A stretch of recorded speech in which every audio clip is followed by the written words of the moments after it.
This is just lights, blue lights. When you want to start one, you just turn it to ignite, that symbol. This is your igniter over here. Just take a little bit, there you go, for the propane to get to the line sometimes, especially if you've just had an empty tank and refilled it or just turned it on for the first time like I did. Once you got it on, you can adjust it to the temperature and flame you want by that knob. And this isn't like a grill, so you can only actually use the igniter to like one at a time. So we'll go to the next one. We're going to push it in, turn it to ignite. It's turning red. That means propane's coming through. You turn your igniter. Sometimes it takes a couple times to hit the igniter. And same thing with that one. You just turn it to the temperature you want. I'm going to turn this one off simply because it's hot in here. And then same thing for the third one. So we go to the third one. We hit it to the symbol here. We turn our igniter clicker. It comes on. You adjust it to whatever you need. Then this is your oven. Same thing. Turn it to ignite. Hit your clicker a couple times. Your oven will come on. You'll notice see a little spark back there. The oven can be tricky sometimes. You have to hold the knob in a little longer to get more propane to it, but it will start.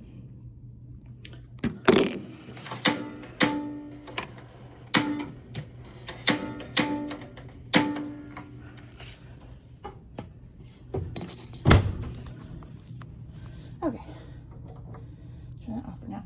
And then to turn the lights off, you just hit that button. Now you always want to make sure this is completely cool to the touch before you put this down, otherwise it will shatter. This is just a standard fan. You don't have electricity right now because we're still waiting on an electrician, but there's this fan and light.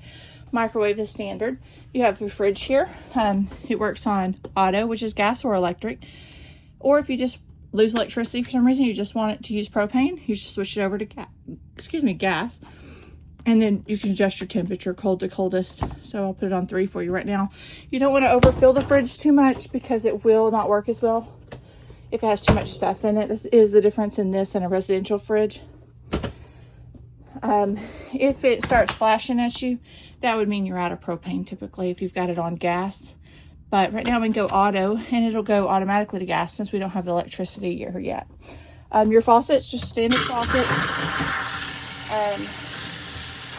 No surprises there. And same with the shower, just standard hot and cold water. Now some people do like to put new shower heads. That's entirely up to you. This is your fan, and you want to, if you start to push this button to operate it when you have electricity, oops, sorry. You just want to make sure to open that vent hood up and then close it if it rains, because that will burn up the motor in it.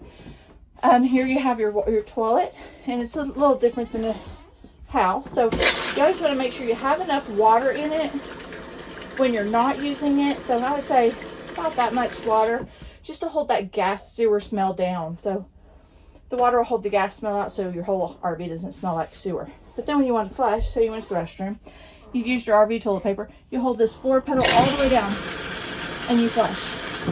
Let it come up. Then you hold it halfway down just to fill it more with water.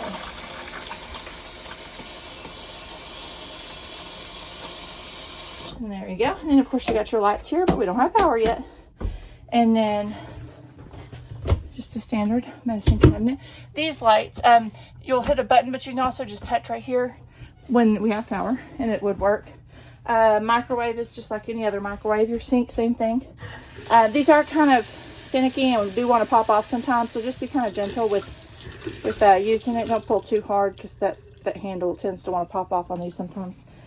Now you have your bunks back here. This also drops into a bed. To drop it to a bed, you would just lift this up, pull the poles out, put this part down. That becomes the middle of your bed. This cushion goes halfway across it as it's flat. The other cushions become the end cushions. Your blinds, they simply go up and down by pushing and pulling. There you have a radio system. This is your AC, but it doesn't currently have power. I'll show you how to work it, but it's just you hit the mode until whether it's cool or heat, and then once you get to and then put the temperature in you want, and it handles it from there. This is your couch. It folds out. There's storage underneath as well. Of course, your queen bed, and it has storage underneath as well. You just lift this up and you've got storage. And let's see. And your door it just snaps like you snap it closed or slide it shut. Privacy. Got an fire extinguisher here. Now this